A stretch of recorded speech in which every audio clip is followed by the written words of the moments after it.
Namaste, welcome to Sisrekha's kitchen. Today I am making Teff millet dosa.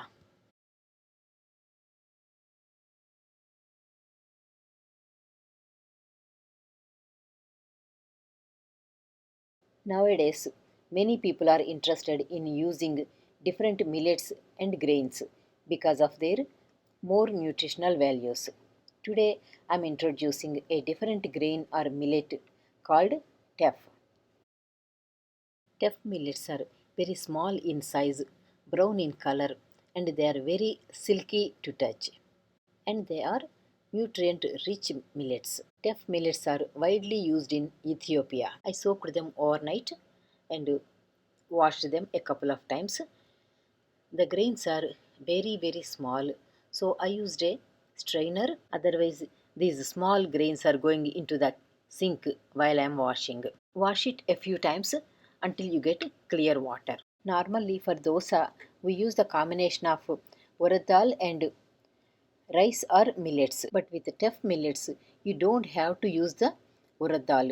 Dosa comes out really good even without the urad dal. So that is what I am making today with just teff millets. After cleaning thoroughly, grind it into a smooth batter in your blender. After grinding, transfer the smooth paste into a vessel.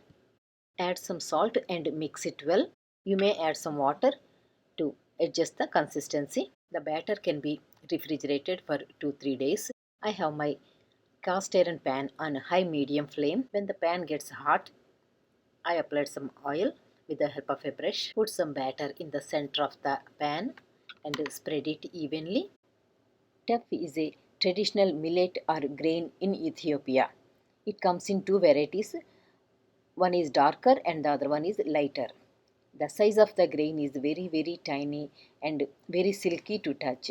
It is high protein, high fiber and gluten free millet, and it has low glycemic index, so it is a great choice for diabetics and a great option for weight loss too. When the surface is dry, apply some oil and spread it evenly with the brush. Teff millet dosa is very filling and it's a great breakfast option for the whole family. When it is leaving the sides, it is ready to come out. You can fold it or you can roll it. You may serve it with your favorite chutney. I hope this video is useful to you. Try this and give me your feedback. Thank you so much for watching my video.